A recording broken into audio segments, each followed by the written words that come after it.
página.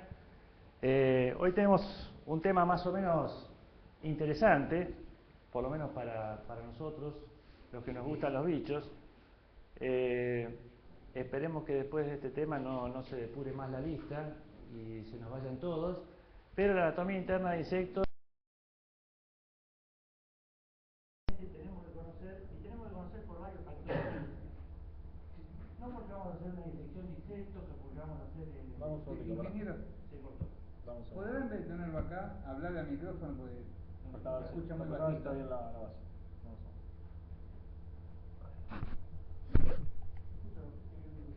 Sí, se escucha paradoja, ¿no? A ver, ahora. Hola, hola.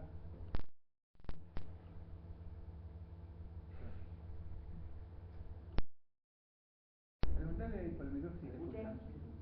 ¿Escuchan del otro lado? Hola, hola. No.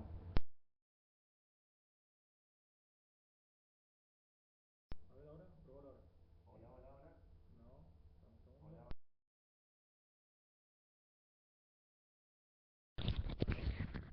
Hola, hola. Hola, hola.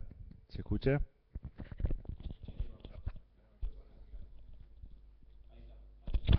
Hola, hola. Bueno, lo hacemos así, con la mano. A ver si... Bueno, no sé si escucharon entonces lo antedicho, pero vamos a empezar con anatomía interna de insectos, un tema bastante interesante porque hasta ahora nosotros conocemos los insectos por la parte externa.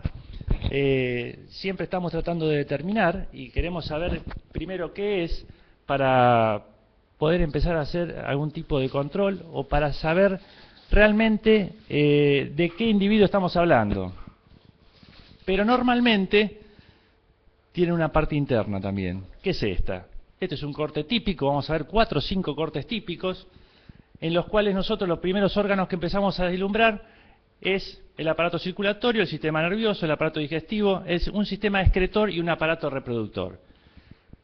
Bien, ¿cuál sería el objetivo que nosotros tenemos para estudiar esto o para saber que existe esto?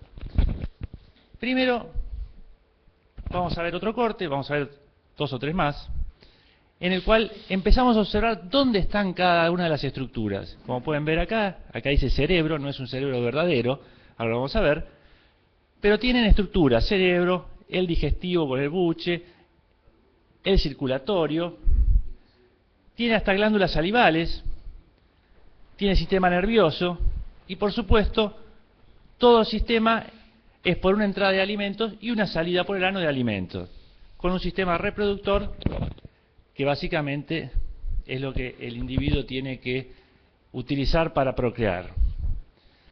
Lo primero que vemos es un aparato digestivo. Nosotros sabemos que los insectos comen, todos los insectos comen. ¿Qué nos importa a nosotros saber cómo es por dentro o si comen o no comen? Hay algunos individuos que no comen, que no tienen aparato digestivo, que no tiene boca. Por ejemplo, el macho del bicho de cesto, Oiketicus platensis, no tiene aparato bucal, no tiene sistema digestivo, vive 24 horas y muere, se aparea y muere, bien. Pero normalmente tiene aparato digestivo. Y en el aparato digestivo, técnicamente, nosotros lo vamos a ver y lo vamos a nombrar en 3 partes o regiones. Una parte anterior, que se denomina estomodeo, que dice que es de origen ectodérmico y actúa en gran medida de la ruptura mecánica de los alimentos. ¿Qué significa esto? Es una región anterior, está en la parte oral, es de origen ectodérmico. Esto que dice que la cutícula, que es la parte de afuera, se invagina para producir esa parte del aparato digestivo. O sea que viene embriológicamente de los tejidos externos. Y acá lo dice, actúa en gran medida de la ruptura mecánica de los alimentos. Necesita tener esa pieza fuerte, porque no tienen como los vertebrados molares, caninos, sino que necesita esa superficie fuerte para que no lastime el aparato digestivo de los alimentos. Y si alguno de ustedes escuchó hablar de Bacillus thuringiensis o de los métodos de control, ya estamos viendo que alguien pensó en eso e inventó un bacillus que se cristaliza y rompe el aparato digestivo y por eso produce la muerte. O sea que el tipo de control también va estudiando la anatomía interna del individuo. O sea, gracias a esos estudios aparecen estos conocimientos, o gracias a estos conocimientos aparecen esos estudios y a su vez el control. Después tiene una región media, que sería el estómago verdadero, mesenterón, estómago verdadero. Realmente el estómago de los insectos es esta región media o mesenterón, que es de origen endodérmico, de adentro.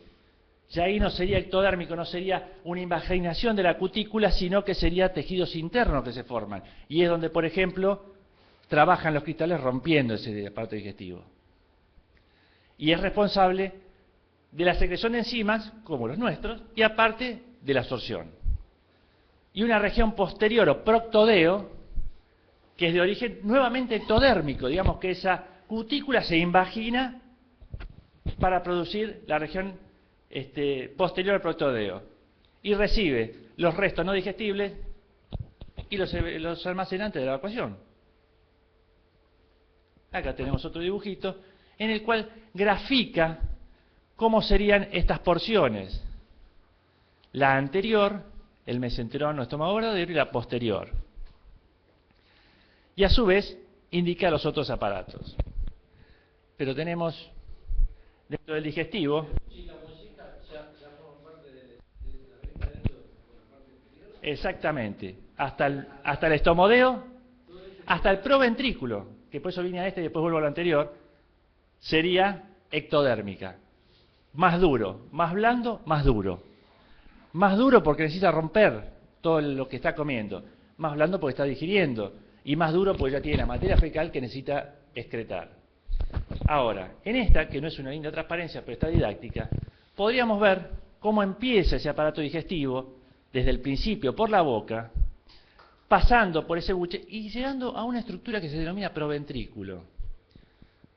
Y esto me gusta. Hasta acá sería el estomodeo. Y después empieza el estómago. Esto me gusta porque en muchos insectos tiene una función muy particular. La más particular sería la que causó más muertes en el mundo desde la historia del ser humano, que sería la pulga, con su sistema de alimentación y el proventrículo famoso.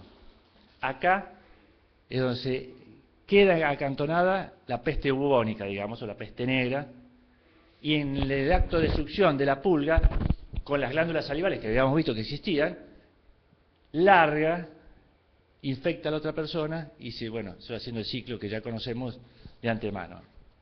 Entonces, este aparato digestivo tiene una importancia ya sea en el daño que producen los individuos y a su vez en el control.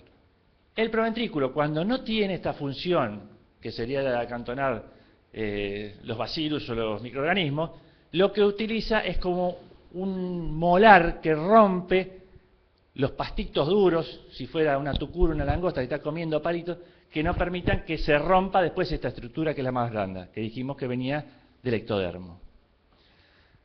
Entonces, como vemos, es un sistema bastante complejo. Y arranca... Sí. No es un filtro, es una sustancia, es una estructura muy muscular. No, lo que está digiriendo es muy muscular y lo aprieta y lo rompe. O sea, arrancamos por acá entonces ahora y decimos que todo comienza con la boca. Esto vamos bastante rápido, digamos. Si hablamos de boca podemos hablar de un montón de tipos de boca, pero siempre se habla del aparato bucal masticador típico, donde tenemos mandíbulas, en este caso muy fuertes, y maxilas. Esto podría ser, esto es una tucura, una langosta, y podríamos hablar de una cucaracha. Tiene mandíbula fuerte, lo que le permite cortar ciertos elementos, con los palpos saber qué está haciendo, que ahora vamos a hablar de eso, con el labio meterlo para adentro, y empieza a pasar, pero no tiene molares, no tiene algo que pueda moler lo que está comiendo. O sea, lo que está haciendo es mordiendo y metiendo para adentro. Y va al buche, va a esa bolsita que tenemos, y después de esa bolsita, antes que pase al estómago verdadero, pasa por este proventrículo. ¿Y el buche ya empieza a funcionar?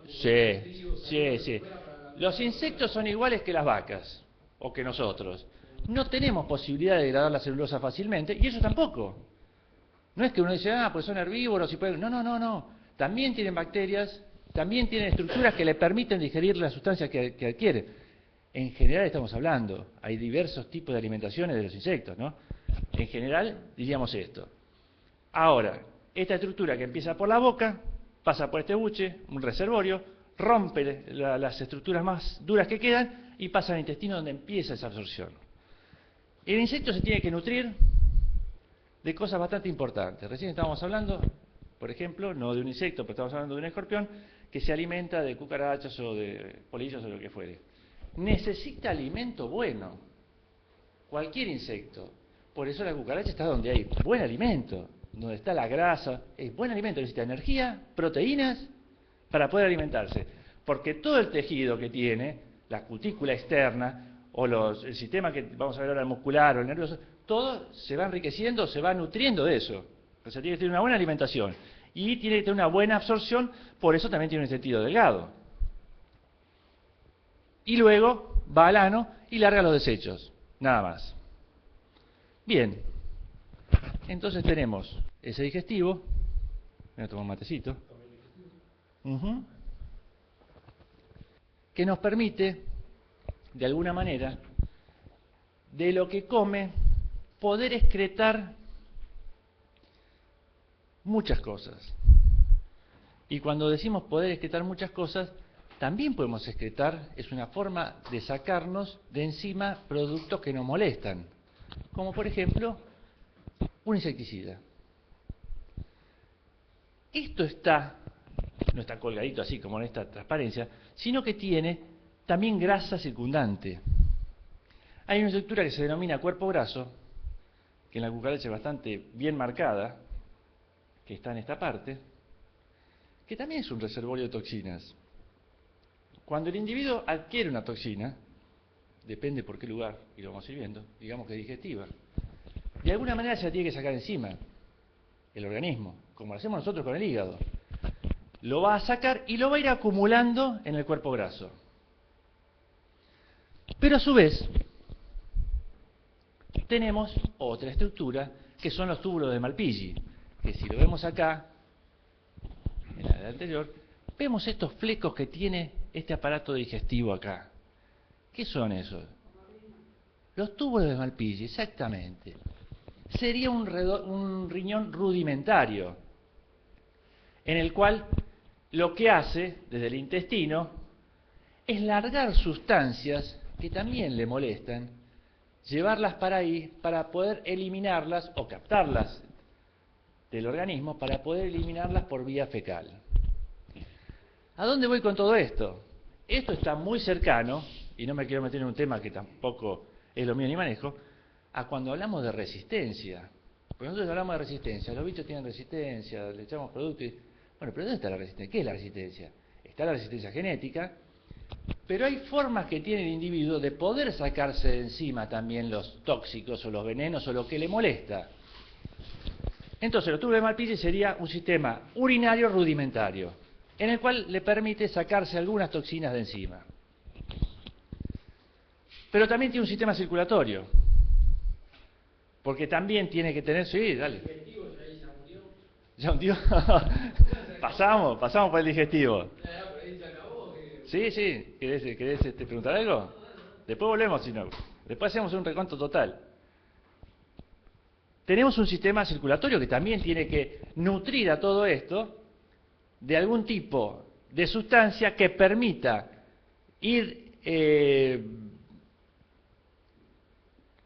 alimentando, si se puede llamar, a los órganos internos, no como tenemos nosotros la sangre.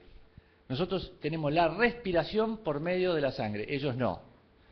Es un sistema, lo que se denomina un sistema abierto. Si ven estas liñitas, vamos a ver el corazón, vamos a ver la aorta, y vamos a ver que tiene desde el corazón una circulación hacia adelante y va nutriendo todo el soma o cuerpo con las alas.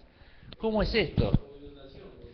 Es un método inundativo de alguna manera, pero guarda que el corazón tiene como unos pequeños latidos, no son propios, pero estos músculos, que se denominan músculos aliformes, porque tienen una forma alar, le permiten un movimiento a este corazón para que pueda bombear la sangre hacia adelante, y hacia las alas, hacia las patas y a todo el cuerpo, porque si no baña todo el cuerpo, lamentablemente, ese insecto muere.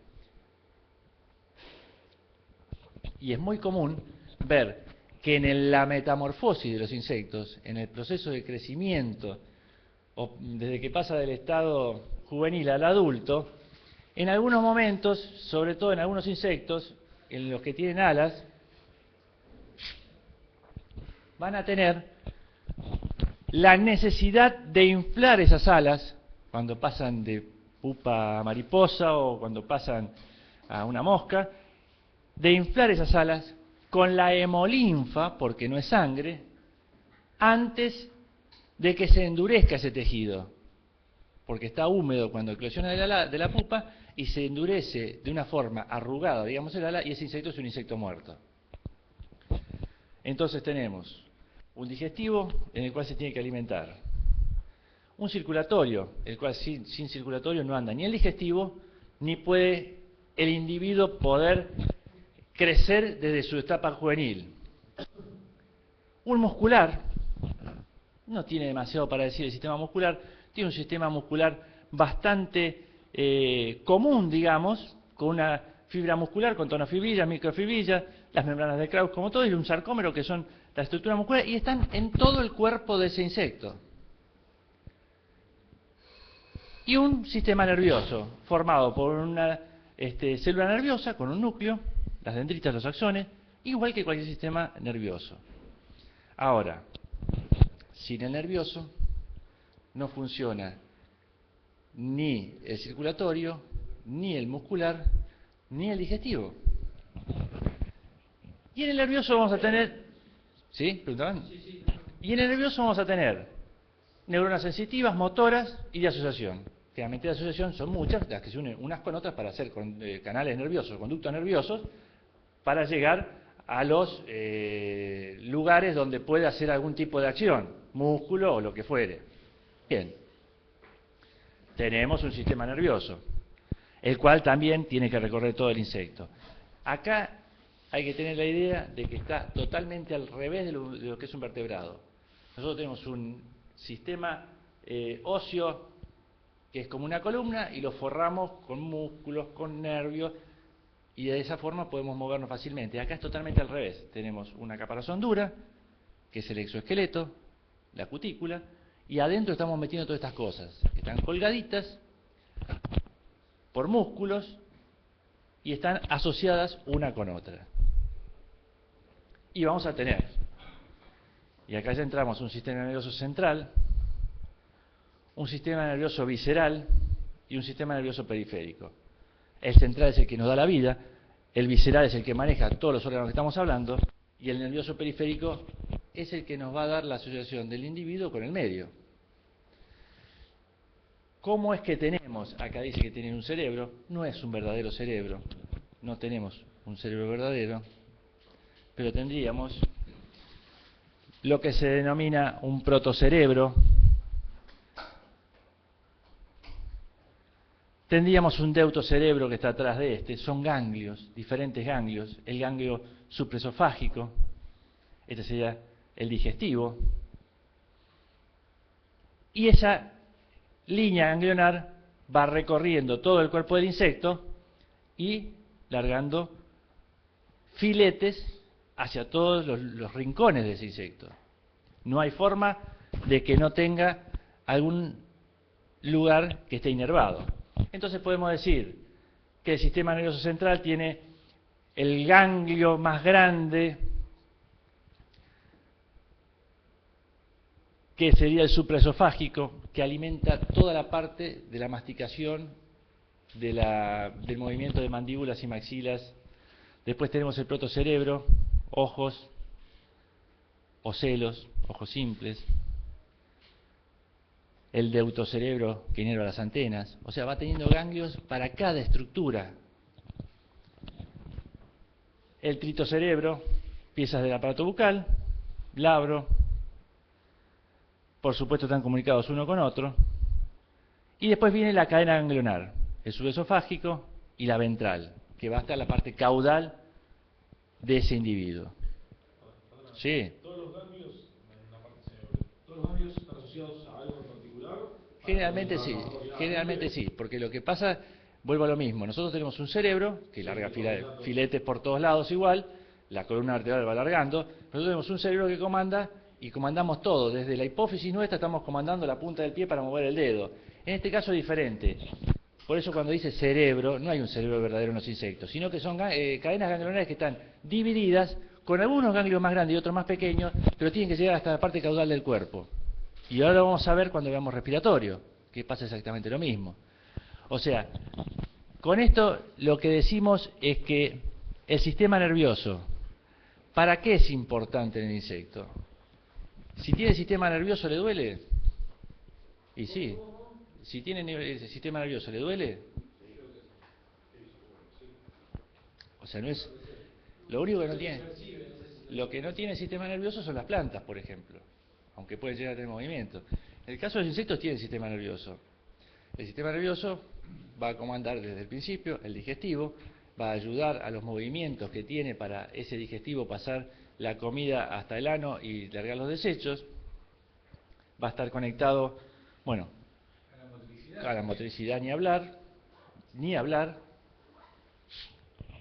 Y los ganglios van a ser de diferentes tamaños de acuerdo a lo que tenga cada uno. Un buen volador va a tener más ganglios hacia las alas que lo que sería un caminador, que lo tenía en las patas.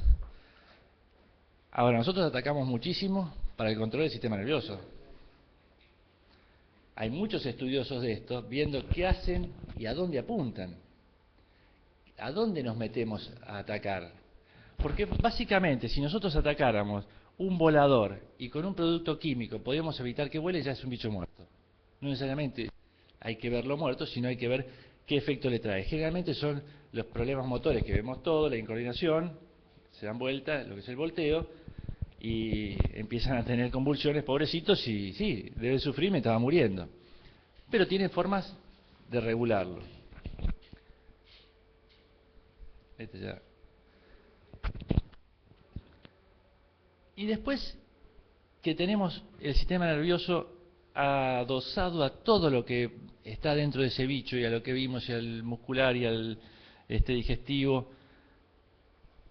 también existe algo en los insectos que a veces no tenemos muy en cuenta, que es que los insectos tienen la posibilidad, como lo tenemos nosotros, de saber lo que va a pasar. O sea, uno generalmente no se pone en la vía del tren porque sabe que va a venir el tren, y si no lo escucha o lo ve. Entonces, los insectos también tienen órganos de los sentidos y dependen netamente del sistema nervioso. Los órganos de los sentidos va a ser lo que le permite al insecto saber qué comida le gusta, de qué se va a alimentar. No sé si ustedes hicieron alguna vez un estudio sobre insectos que son de una sola alimentación. La vaquita del olmo, que come olmo. Y uno le pone otra cosa y no come, come olmo. ¿Por qué causa? Bueno, hay infinitas causas estudiadas, pero también es porque ellos saben lo que tienen que comer. Cuando hablamos del digestivo y empezamos a hablar de boca y vemos esos palpos están asociados a los órganos de los sentidos, básicamente. Dentro del sistema sensorial tenemos diferentes tipos. Tenemos receptores, sensilias, que son las que van a captar todos los elementos externos al insecto y le permiten llevarlo a su interior para saber lo que tienen que hacer. Por ejemplo, mecanorreceptores, que están compuestos por sensilias, que bueno, no tienen poros, como por ejemplo el órgano de Johnston o el órgano timpánico.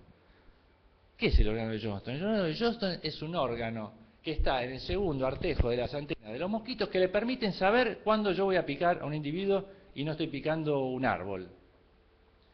A la pucha, pero entonces ¿cómo hago yo? Con un mosquito lo sabe por la antena, no por el aparato bucal. No, por el aparato bucal no. Generalmente los insectos no tienen su alimentación o su captación por el aparato bucal.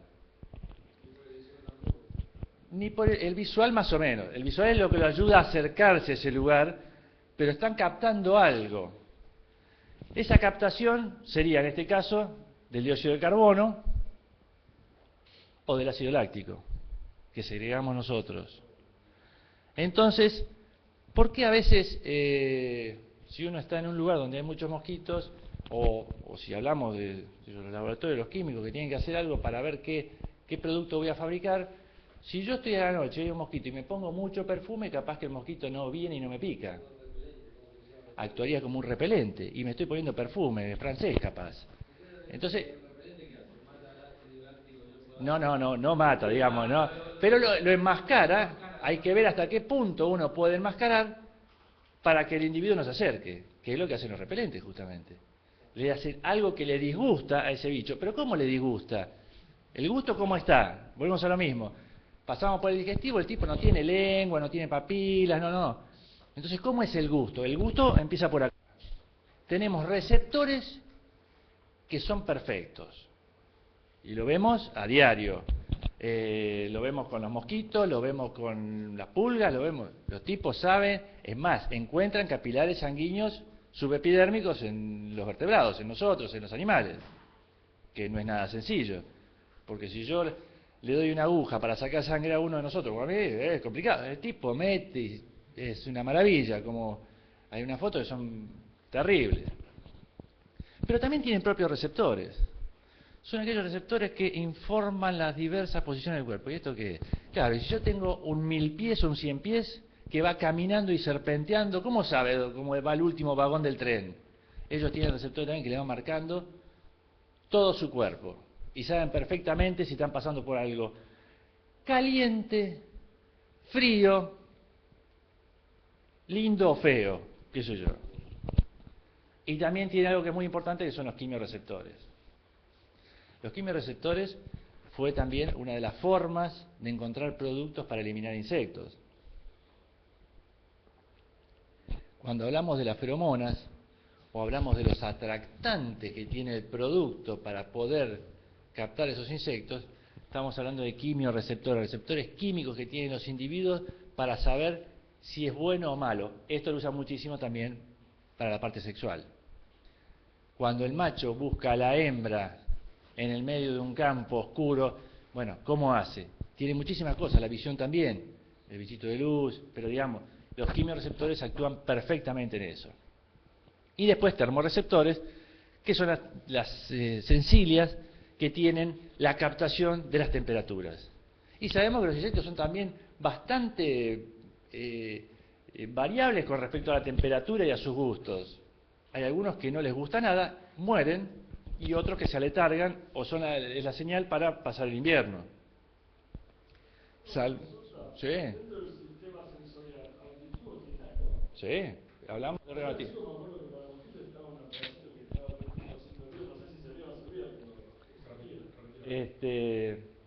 No, acá arriba, cuando hablamos el órgano de Johnston o el órgano timpánico. Y acá viene el órgano timpánico. El órgano timpánico también es interesante. No es lo que más usan, pero también es interesante. Ese simula el sonido del mosquito macho. Bueno, eso es, claro, es una confusión sexual. Cuando la hembra está cerca, la hembra no pica. Claro, confusión sexual. Hay muchísimos. En el ambiente va a estar, pero no te va a picar. Pero igual lo que más molesta del mosquito es el ruido. Lo que más molesta es el ruido. Lo más interesante es el ruido a la noche cuando empieza a planear y empieza a hacer los acercamientos, y todo eso lo hace por la sencilla que tiene. Claro, lo que pasa es que lo hace justamente por eso. Tiene las sencillas que está viendo. Primero, el dióxido de carbono lo atrae. Sabe la temperatura que tiene termorreceptores. Hace vuelos rasantes para ver que me peguen el cachetazo. Y cuando está dormidito, de ahí ataca. Podemos decir mosquito, podemos decir vinchuca, podemos decir un montón. Es todo un proceso, la fisiología. ¿Es para saber que la otra persona está en un estado que no lo va a herir? Y lógicamente, es muy difícil que el mosquito se pare. El tábano, que queda enganchado por el aparato bucal, es mucho más fácil, pero el mosquito es muy difícil pegarle. Hay que engañarlo bastante bien. Y ahora vamos a ver también por qué. Porque tiene otros receptores que son bastante complicados. En los órganos visuales tenemos los ojos, bueno, ojos compuestos y ojos simples, pero los ojos compuestos son maravillosos. Ahora vamos a ver, ahí están los somatidios.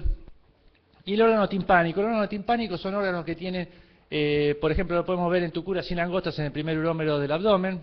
Es una membranita que lo que hace es captar las ondas sonoras y darse cuenta más o menos cómo está en relación con la cercanía o la lejanía de lo que lo puede afectar o no, o de dónde quiere ir. O captar algunas señales del otro sexo, básicamente. Ahora, todos estos órganos, sacando los visuales, que sí son los ojos, los vamos a tener en diferentes lugares en cada uno de los insectos. El órgano timpánico en las langostas y tucúreas lo tenemos en el primer urómero del abdomen. Después en los demás no lo tenemos en el primer urómero del abdomen. Podemos tener un órgano timpánico en las tibias del primer par de patas. Podemos tener receptores, y ustedes lo habrán visto 1000 veces, del gusto en las patas, como lo tienen las moscas. La mosca lo que hace es, el otro día creo que también lo comentaba, claro, ya, es la segunda vez que me lo escuchan, no tiene gracia esto. Las moscas lo que hacen es como tocar la superficie, por ejemplo, si fuera azúcar, la va tocando y se va dando cuenta si realmente es alimento o no y si le gusta o no. Para después, bueno, con el aparato bucal, mojar eso y después alimentarse. O sea, es todo un proceso fisiológico que realiza el insecto para llegar al alimento. Generalmente no se equivoca, difícilmente se equivoque. Esto, bueno, podríamos decir un poco lo que sería la visión de los insectos, cómo está formado. La visión es una visión diferente a la nuestra, está formado por un montón de hematidios, de pequeños ojitos que se van juntando, forman un cono y van haciendo una visión generalizada, muy buena. Tiene fotorreceptores, tiene esos conos que son receptores del color que es diferente. La coloración, ya lo habrán escuchado, lo que es la coloración que vemos nosotros, trabajan generalmente sobre el ultravioleta. Tienen una molécula de rodopsina, que es un pigmento que es sensible al color, que en las moscas hay 8 fotorreceptores, de los cuales 6 de estos están con el movimiento, 2 con la visión de los colores, y son similares a los fotorreceptores del humano. O sea, estamos medio cerca de las moscas, ¿eh? Y acá llegamos a lo que serían realmente las sencillas. ¿Qué es la sencilia? Porque estamos hablando de sencillas, encontramos un montón. El tipo, antes de llegar a alimentarse, tiene que pasar por esto. ¿Y qué son? Son los famosos pelos que vemos nosotros, los poros que vemos nosotros, si lo miramos en un microscopio o en una lupa, y vamos a encontrar estructuras como esta. Acá tenemos la cutícula, o sea, sería la cáscara de ese insecto, y en este caso una sencilia campaniforme, forma de campana, donde vamos a ver que están asociadas, por supuesto, las células del sistema nervioso. Esos ganglios que venían con cordones, largan esa cadena, neuronas, que se van a comunicar con el exterior. Es más, va a tener una patita hacia el exterior y una patita para abajo. Entonces, esto ya sería la epidermis, ya son células epidérmicas. Le está mandando la señal rápidamente por el sistema nervioso de lo que tiene que darse cuenta ese insecto. Podemos ver, por ejemplo, las formas que tienen. Hay tricoide, basicónica, celocónica, diferentes formas. En un mismo insecto puede haber un montón. Es más, los hay un montón. Por eso, a veces podemos confundirnos con pelos o con poros, pero todas van a estar comunicadas. Pensé que venía otra vez. Todas van a estar comunicadas con una célula nerviosa. Por más que tenga formas diferentes, ahora, de acuerdo a lo que vayan a hacer o a captar esas sencillas, vamos a encontrar las diferencias que tiene cada una de estas.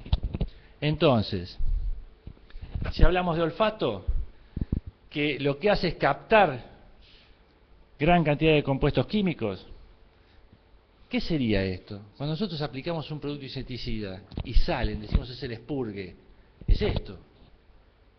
Ya le está molestando y empiezan a irse o a caminar o a buscar refugio por otro lado, no les gusta nada. Y empiezan los diferentes comportamientos.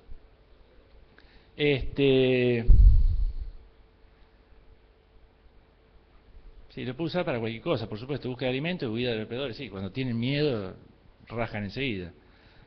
Las feromonas, que son lo que serían hormonas volátiles, tienen alta sensibilidad para un pequeño número de compuestos. O sea, ya son hiperespecíficos. En Estados Unidos el escarabajo japonés que atacaba las canchas de golf o algo así, hicieron una feromona, encontraron justo la cantidad y hacían una trampa y capturan a mansalva. Lo que serían trampas con feromonas la trampa con feromona para Carpocapsa pomonela en el duraznero, las que se venden para ceratitis. Hay un montón de trampas que se venden, las trampitas. Bueno, por supuesto está relacionado o con el instinto sexual, la reproducción, o con el comportamiento parental.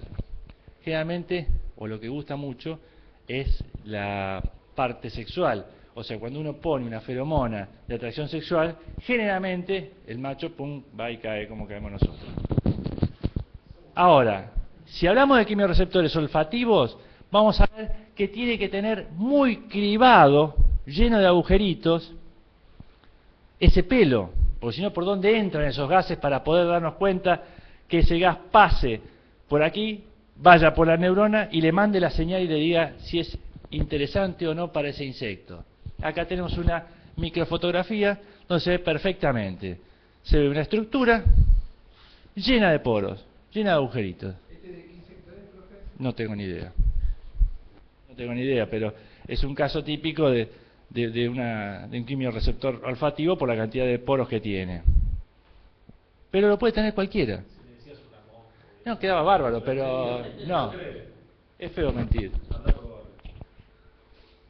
Acá tenemos, esto sí es una mosca. Mira, vos lo sabías antes. Esto también tenemos órganos sensoriales.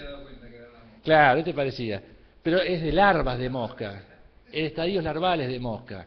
Porque también las larvas tienen los mismos receptores, o ciertos receptores como tienen los adultos. Las larvas también, si nosotros le acercamos un cigarrillo, va a rajar para el otro lado. Se da cuenta que hace calor o que hace frío. La larva también. Cuando dicen las larvas de moscas, que no les gusta la luz y se van para abajo. Entonces, quiere decir que tienen alguna estructura que les permite saber que le está molestando la luz. Bueno, tienen receptores hacia la luz, hacia el calor, y también buscan esos receptores el alimento. Si no, esa mosca quedaría tirada en un lugar donde no tiene alimento y se muere. Y más que eso, capaz la madre que está poniendo los huevos tiene que tener ese receptor, porque si no va a poner los huevos en un lugar donde las crías no pueden alimentarse. Y no le pifian nunca. Siempre lo van a poner donde se pueden alimentar, sin lugar a duda. Esto es a modo de ejemplo nada más.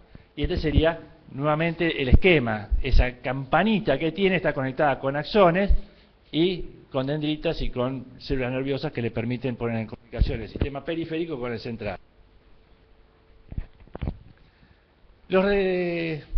Las encías gustativas o los quimiorreceptores gustativos. Quimiorreceptores, receptores químicos pero del gusto.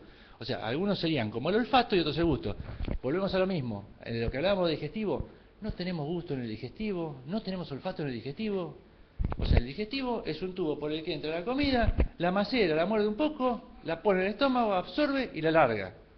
Pero no tenemos todas las glándulas asociadas que tenemos nosotros para todo este tipo de cosas. Las van reemplazando por diferentes estructuras. Los quimiorreceptores, los del gusto, son muy parecidos a lo que hablamos anteriormente. Generalmente tienen una sola neurona. Acá habla de 3 neuronas, pero generalmente tiene una neurona, pero tiene un solo poro.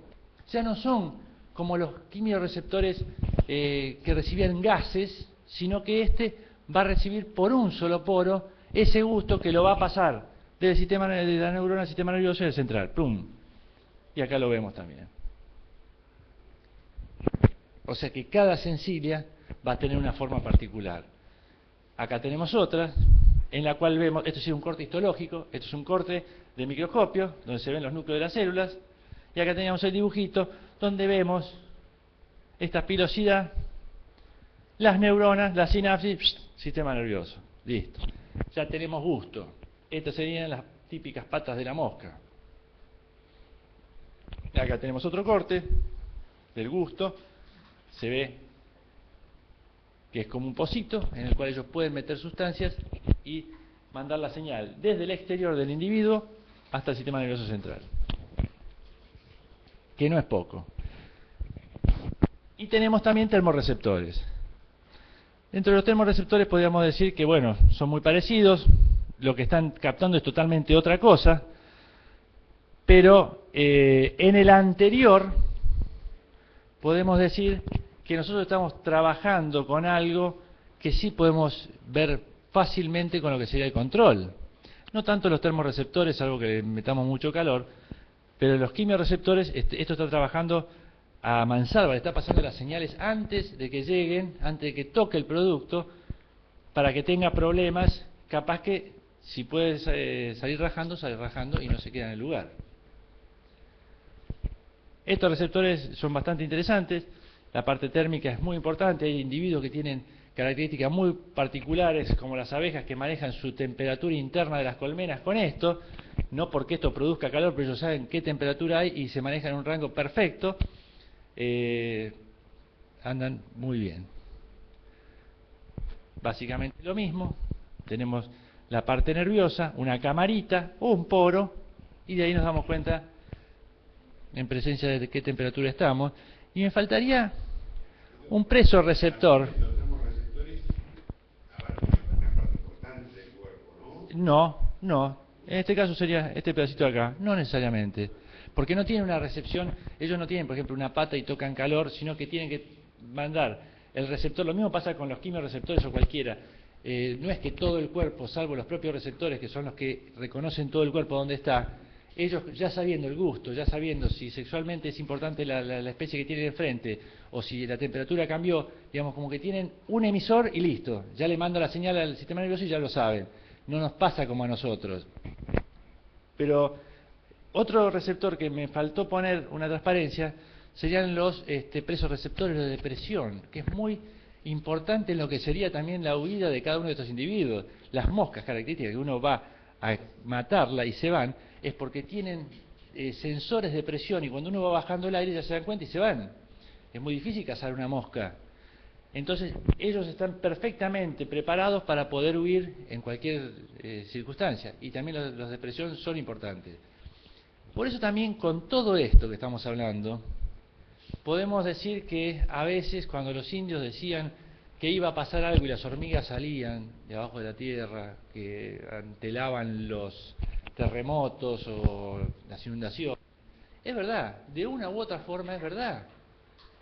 Cuando empieza a ponerse el tiempo feo y va a llover a la noche y las acromirmes y las hormigas negras salen a buscar como locas, ya saben que va a venir humedad. ¿Por qué? Bueno, porque tiene este tipo de receptores, en las antenas, en las patas, en cualquier lugar. Por eso lo interesante de esto es saber que con la comida no es que lo saben por el gusto, sino que por ahí en la mosca lo saben por las patas y en otros individuos lo saben por, qué sé yo, por otra estructura, por los palpos labiales también. O sea, todo lo que es palpo también es para captar características externas de ese insecto.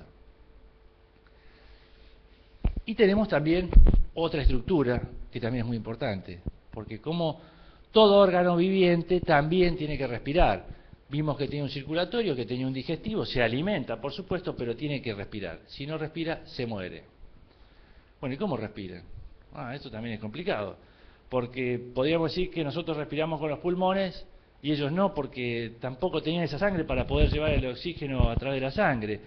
O sea que respiran de la misma forma que hicieron todo anteriormente. Tienen que con una estructura recorrer todo el cuerpo, si no, no pueden pasar esa molécula de oxígeno hasta los órganos blancos que serían los músculos. Bueno, y vemos ahí un cuadro. Entra por cualquiera de esos espiráculos, que vamos a ver cuáles son, tampoco es cualquiera, sino que tienen un sistema traqueal que recorre todo el cuerpo, que va haciendo en cada lugar hincapié en los órganos más importantes. Por supuesto tiene que tener cerca del cerebro, tiene que tener muy cerca del digestivo, porque se tienen que alimentar. Imagínense que hay insectos que duplican su peso por día.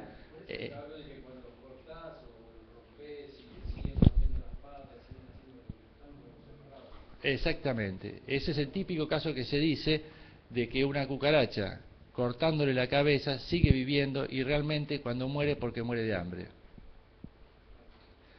No es como nosotros que nos cortaron la cabeza y nos cortaron el sistema nervioso completo. Por eso quiero decir que cuando en las primeras decía cerebro, no es tan así un cerebro. Se le puede llamar cerebro por la estructura nerviosa que tiene, pero no tiene un verdadero cerebro, sino que tiene diferentes compartimentos de cerebros que van nutriendo las partes de ese insecto.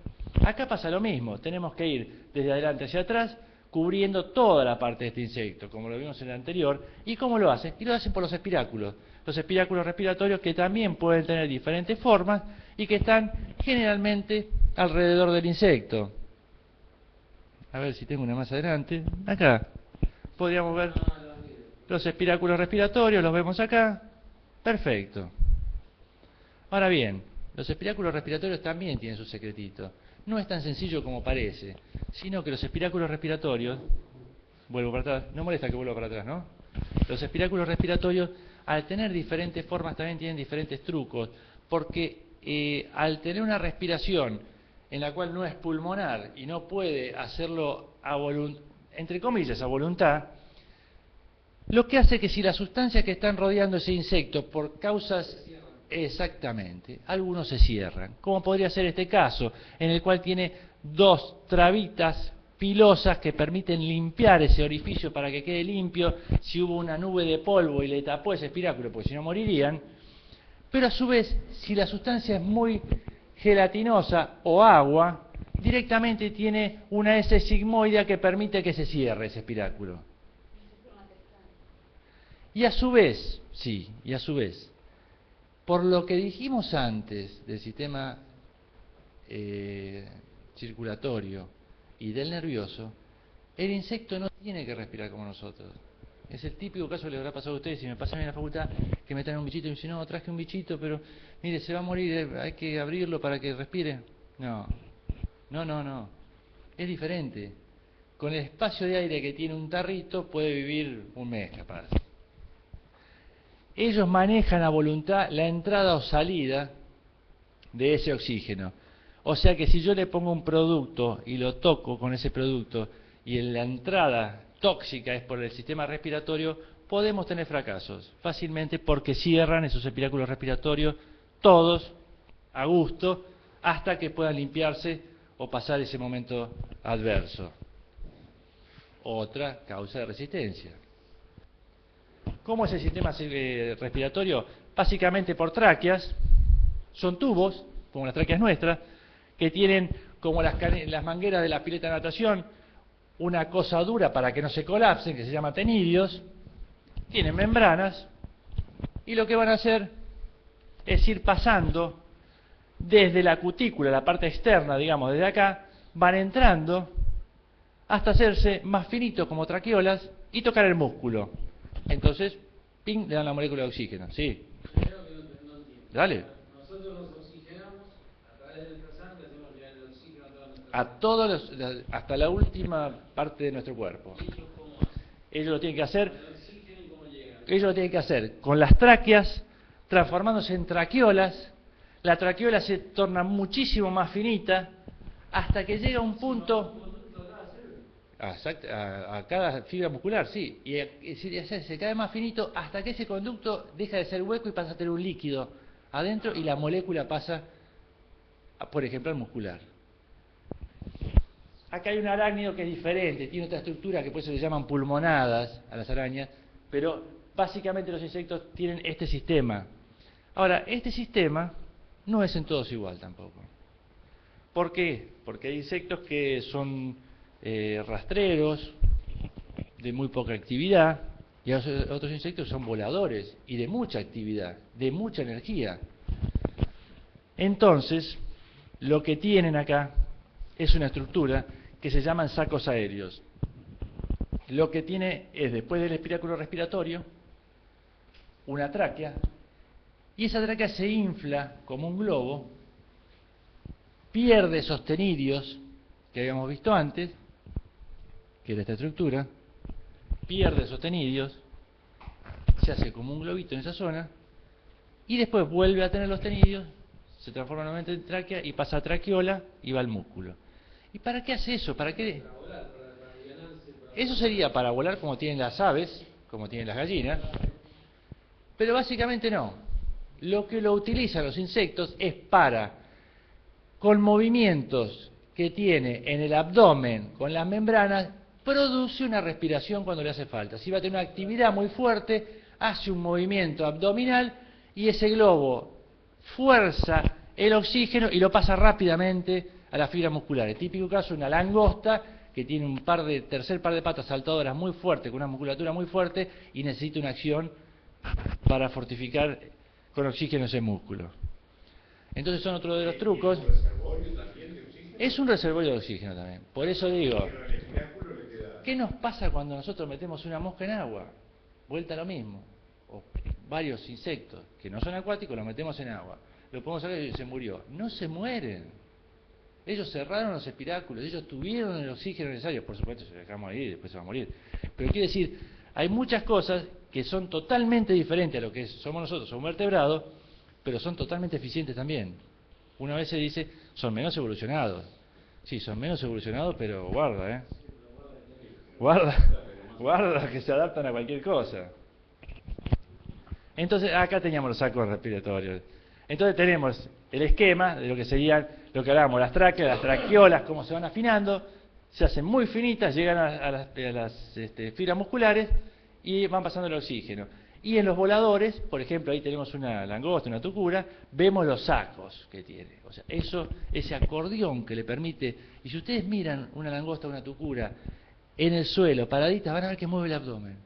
Mueve el abdomen, es como uno dice, ¿qué hace? Respira, ¿qué está haciendo? Que se mueve el abdomen. Bueno, está moviendo ese fuelle, hace como un fuelle que le permite bombear el oxígeno para adentro y tener energía para o volar o para poder dar un salto que también necesita bastante cantidad de oxígeno. No. Lo neumático es lo que hace bombear el aire hacia la fibra muscular. Después la musculatura es un músculo. Claro. Y le da toda la energía que hace falta. Pero también los estadios juveniles tienen el sistema respiratorio. Porque estamos siempre hablando de los adultos. ¿Y qué pasa con los estados juveniles? También tienen respiración. Por eso también actuamos con productos que afectan a la respiración. Actuamos con productos que afectan a la alimentación, como hablamos del bacillus thuringiensis, y también hablamos de la respiración. Donde vamos a tener espiráculos respiratorios de la parte oral a la caudal.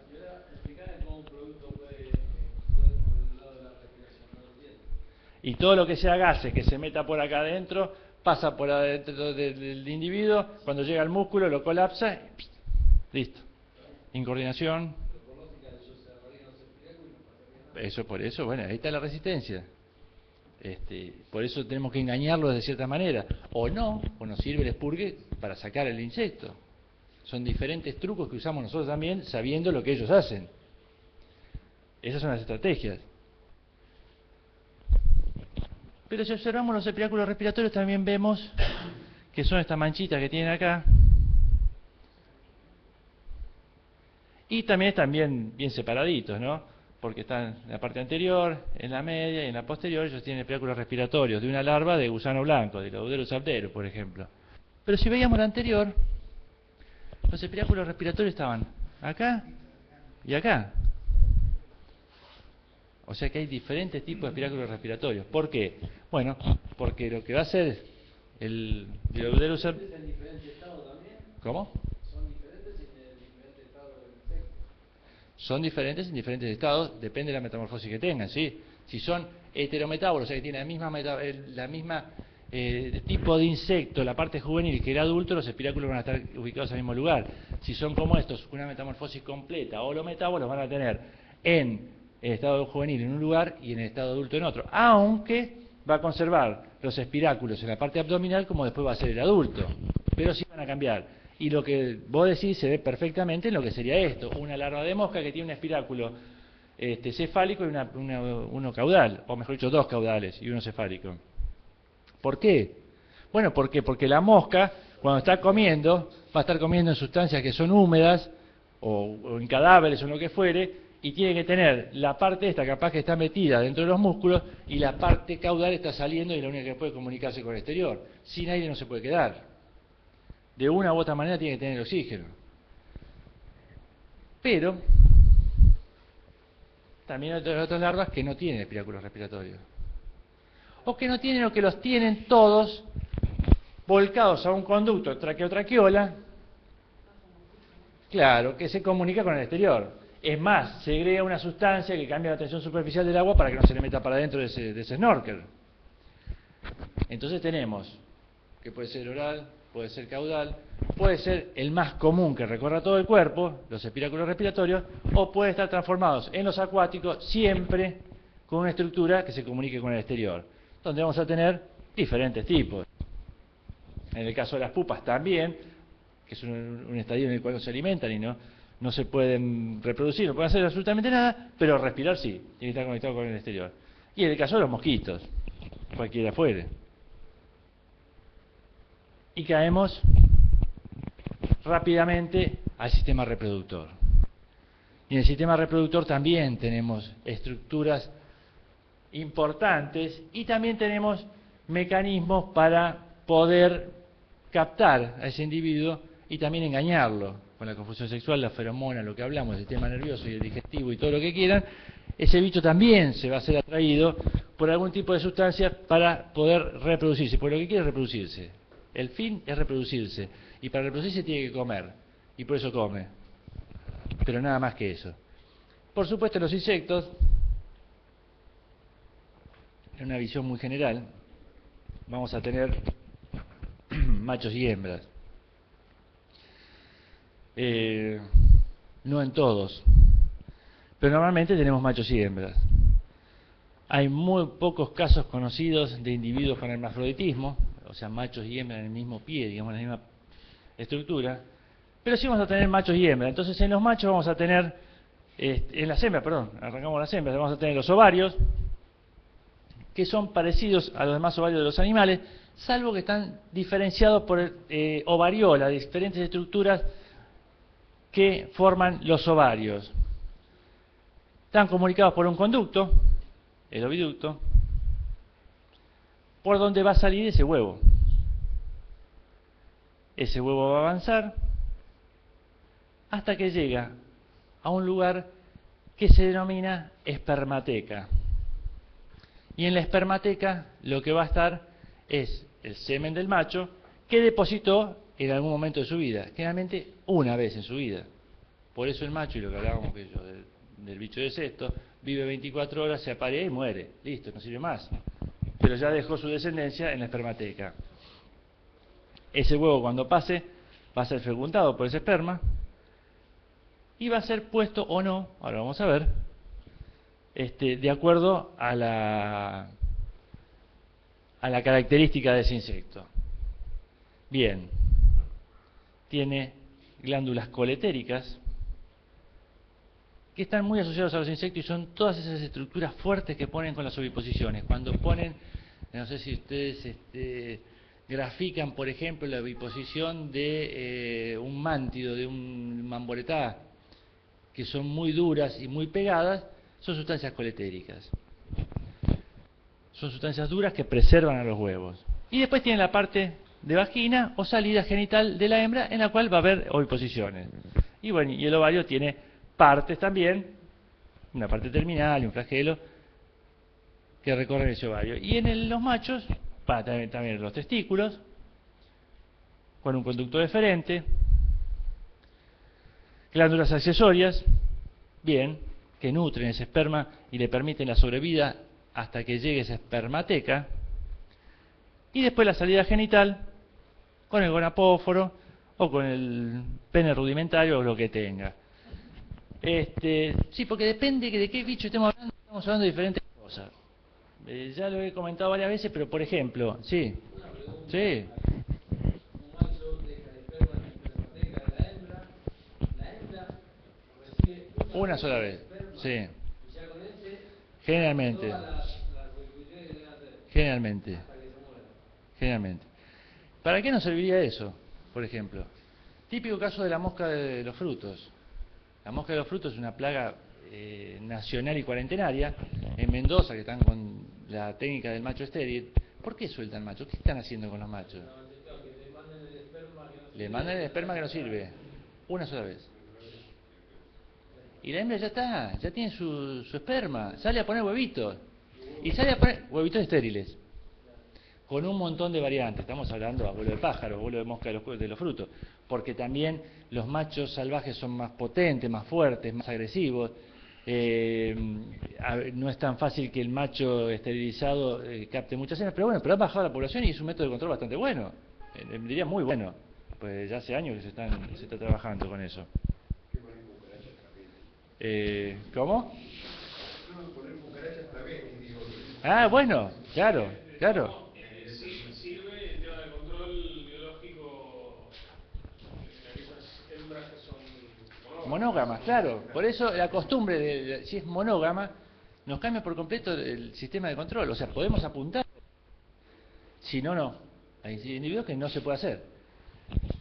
Pero aparte de esto, en el caso de, si hablamos de un arácnido, de los escorpiones, ellos tienen una estructura que se llama espermatóforo, y lo que ponen ellos es un espermatóforo, es una bolsita con esperma en el suelo. Y guían a la hembra con las tenazas hasta invocar la parte de la genitalia y que esa bolsita pueda entrar y llegar a la espermateca. Es una cosa espectacular. Anoche salí, dice, ¿viste?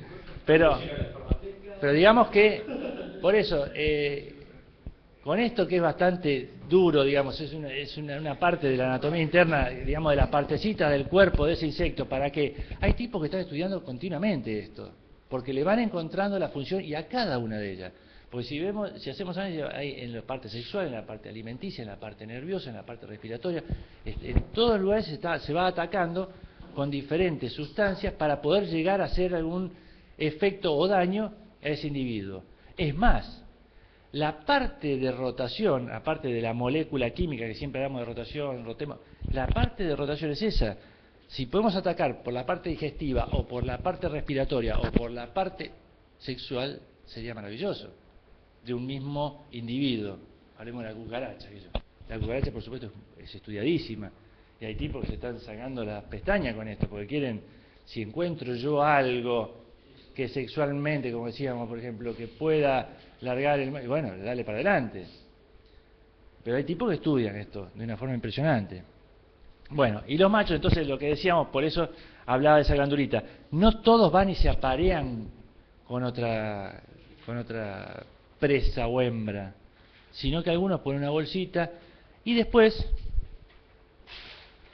vamos a tener tipos de reproducción, que también es raro en los insectos y va asociado a esto.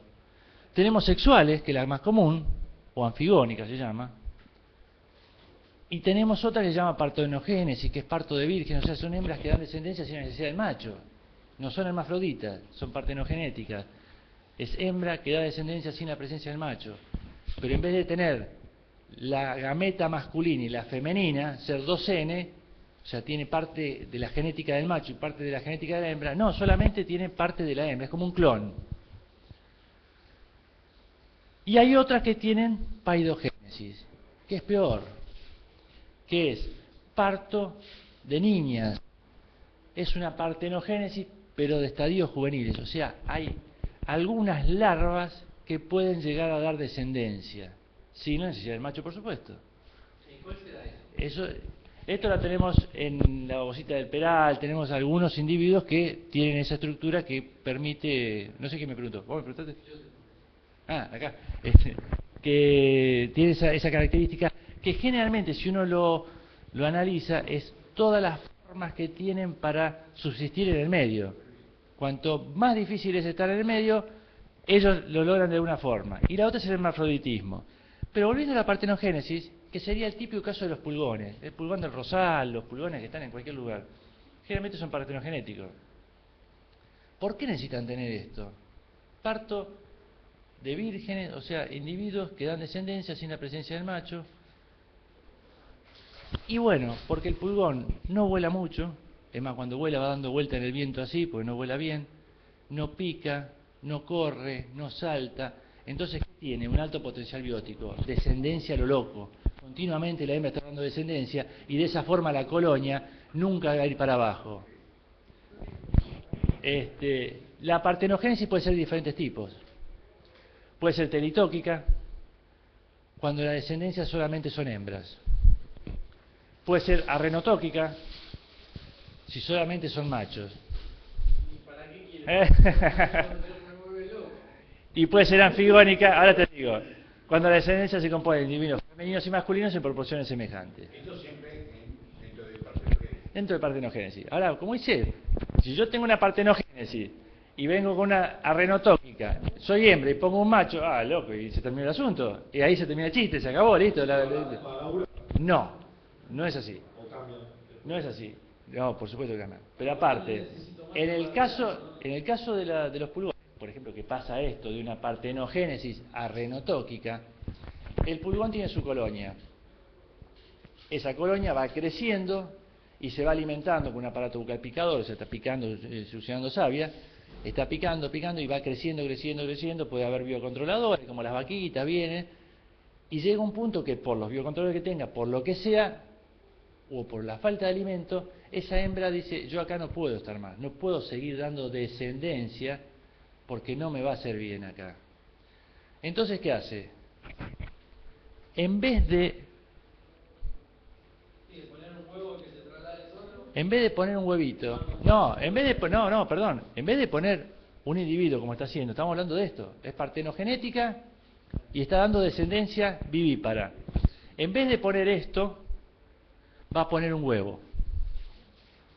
De ese huevo va a salir un individuo que se va a aparear con el macho renotóquico que había puesto antes. ¿Te perdiste? Vamos de nuevo, vamos de nuevo.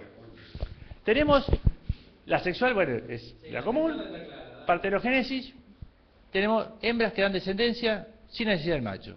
Listo, son hembras que dan descendencia. Y en la fotito que vimos recién, son pulgoncitas que largan, entonces se llama que tiene alto potencial biótico.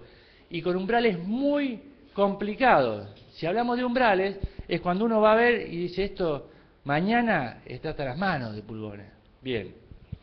Cuando por X causa baja la población de esos pulgones, o sea, tenemos baja cantidad de comida, tenemos adversidades climáticas, tenemos cualquier cosa, la pulgoncita esta dice, yo voy a hacer otra cosa, tengo que irme de acá. Va a poner una cría que va a ser macho. ¿Ya lo estipula eso? ¿Cómo? ¿Ya lo estipula? Ya lo estipula, sí, sale macho. Y otras hembras van a poner, en vez de ser, lo que pasa es que me faltaría explicar, en vez de ser ovovivíparos como son todas estas hembras, va a poner un huevo, que se llama, en este caso de los pulgones, huevo de Balbiani, que Balbiani es el que lo descubrió. Pone un huevo. Y ese macho se va a aparear con la hembra, va a ser un apareamiento sexual, no partenogenético como antes, y van a migrar. Se va a parir con la mamá, sería. Con un hermanastro. La hembra generalmente muere. La hembra pone un macho y otra hembra va a poner un huevo. Y ese macho con ese que sale del huevo se van a otro lugar.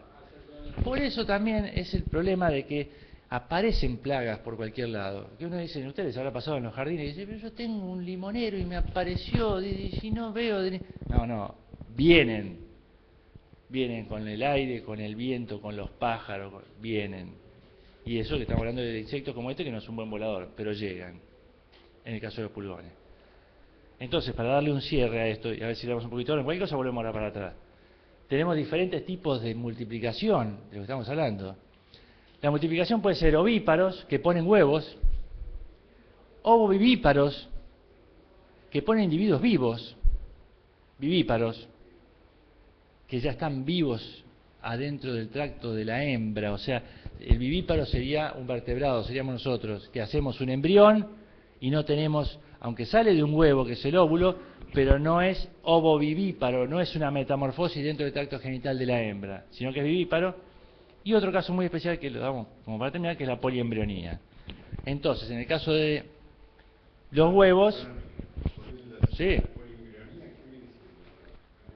poliembrionía es un hecho que hacen los insectos también muy interesante para subsistir.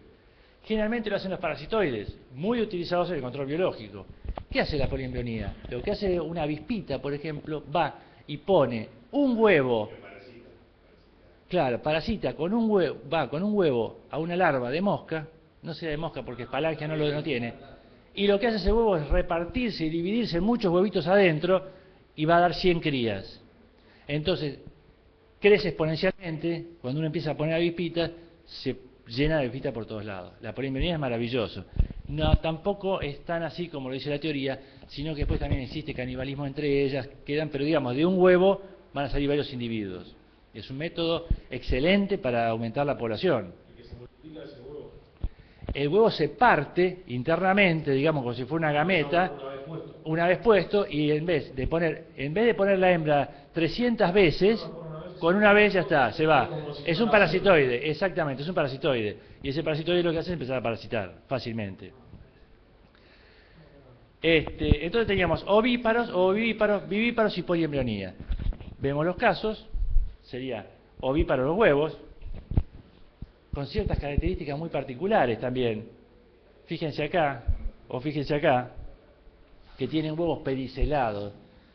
O sea que tienen huevos con un palito y el huevo arriba. ¿Por qué? Porque todos los depredadores que andan por acá abajo no pueden llegar al huevo. Hasta eso. Huevos esculturados, huevos, bueno, después hay diferentes formas de huevos. El ovovivíparo que decíamos recién, que son individuos que paren directamente un pulgoncito, está ahí. No quiere decir que no haya tenido un ciclo como el anterior. El huevo estuvo, exactamente. El huevo estuvo, pero de ese huevo salió un estadio que estuvo en el tracto genital de la hembra para ser puesto sobre el sustrato.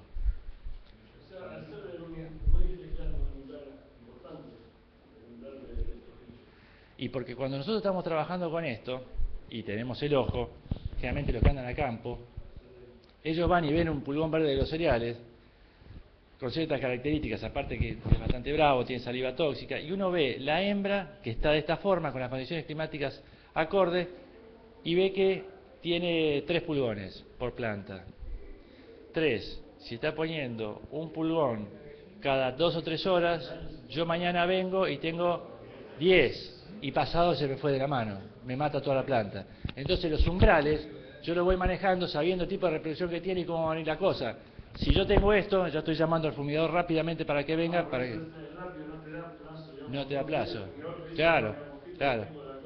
Exactamente, sería lo mismo. Ver el umbral que nosotros tenemos para hacer ese tratamiento. Porque de la otra forma ya no tiene sentido. Cuando venís con las máquinas y todo, generalmente cuando es en la parte agrícola, que es el avión, es más complicado, si hay viento, si no hay viento, si puede volar, si no puede volar.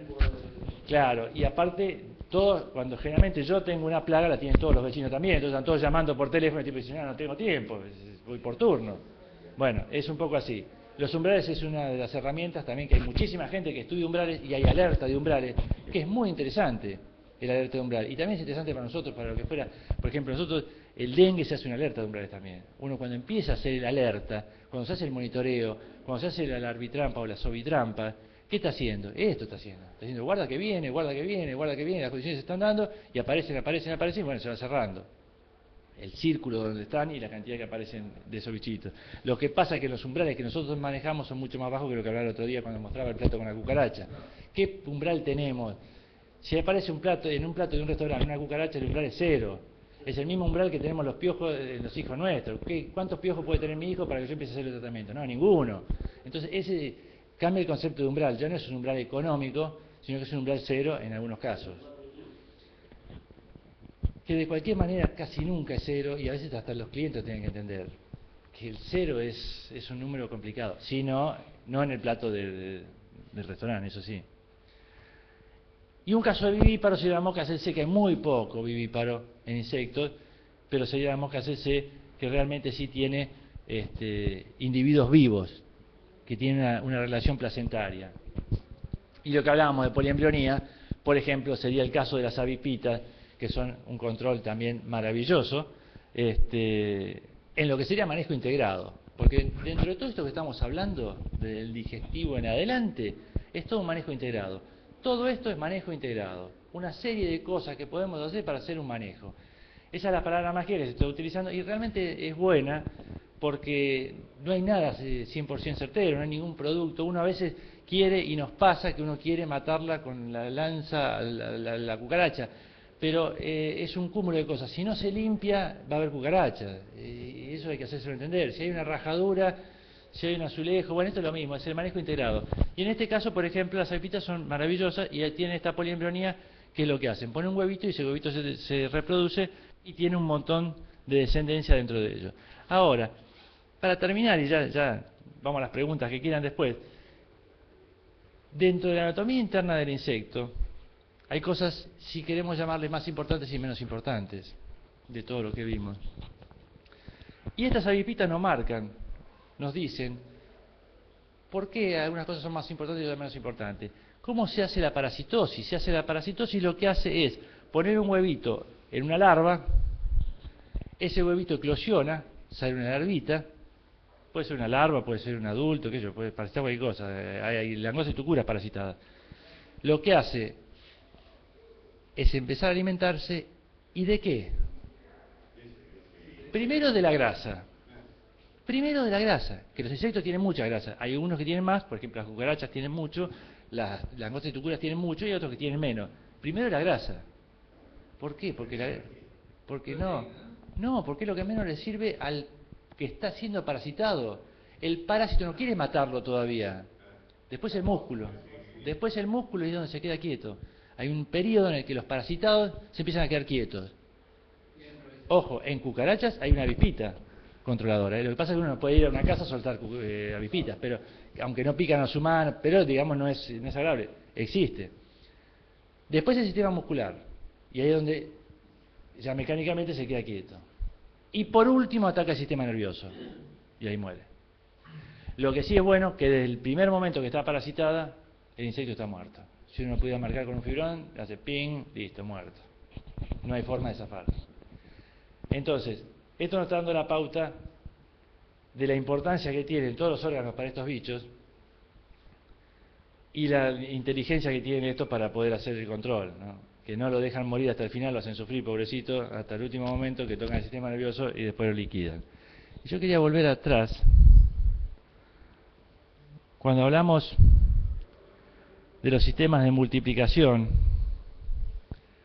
aparte de tener estos tipos de multiplicación, existen otros que son muy especializados.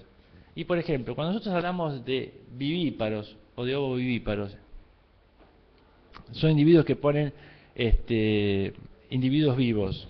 Pero también hay otros que hacen una metamorfosis, si se quiere llamar completa, y podemos hablar de una mosca que hace una metamorfosis completa, y directamente lo que pone no son ni huevos ni individuos vivos, sino que lo que pone son pupas, son pupíparos.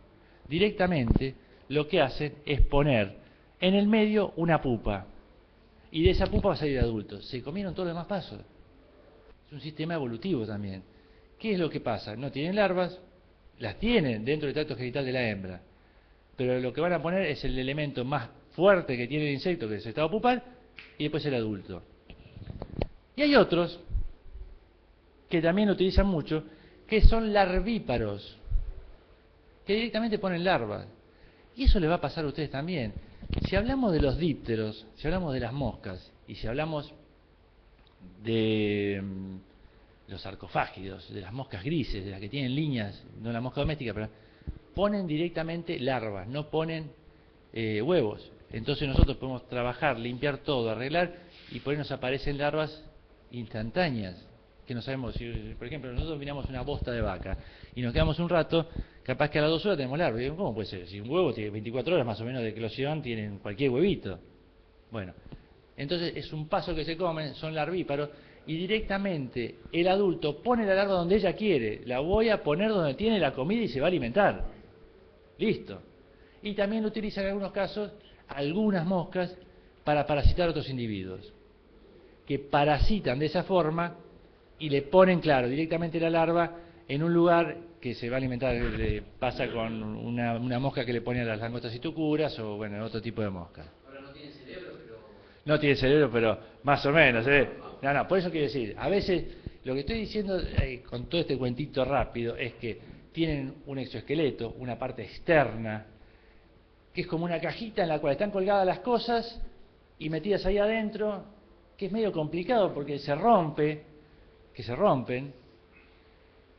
que todo lo que vemos del sistema respiratorio tiene que llegar hasta lo más profundo, porque no hay algo que bombee como nosotros podemos hacerlo con los pulmones. No tiene la sangre, aunque tiene una sangre que da vuelta y baña ese soma o ese cuerpo, pero digamos que con todo lo que hablamos tiene una eficiencia superior a la nuestra.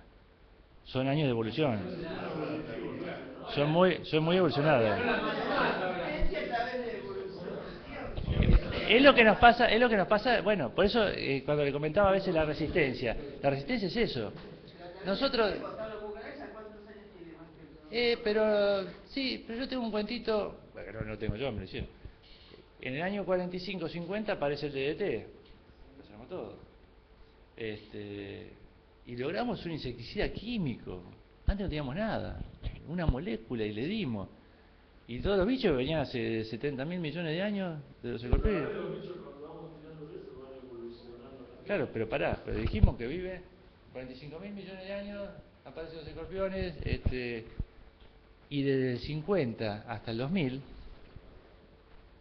tenemos no un insecticida, sino tenemos una gama enorme y los bichos siguen igual en proporción. No eliminamos a los bichos del planeta. O sea que ellos se van adaptando rápidamente por todos estos mecanismos a lo que nosotros hacemos. Y por eso, bueno, hay mucha gente que está siempre investigando nuevas moléculas, nuevas formas de acción. Pero aparte de las nuevas moléculas, que es la parte química de los laboratorios, está la forma de acción, que es lo interesante. Todo esto que estuvimos viendo, hay tipos viendo la forma de acción, por el respiratorio, por el alimenticio, por el nervioso, por todos lados. El mecánico también, que no es poco. Las trampas. También ese cuentito que hicieron es una falacia, porque también lo que busca el ser humano es no eliminar a los insectos del planeta, sino en el medio donde nos desenvolvemos. Con los insecticidas, nuestras casas está lleno de insectos. La ciudad está bastante controlada. Sí, no, bueno, que está controlado y que son necesarios. El insecto es como el antibiótico.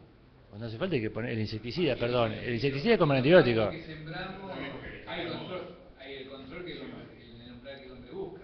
Lo que pasa, claro, pero por supuesto, pero lo que estamos haciendo nosotros tenemos dos ataques. Un ataque, lo que pasa es que cuando salió el DDT, nosotros pensamos como seres humanos, una visión antropocéntrica, que habíamos solucionado el problema. Listo.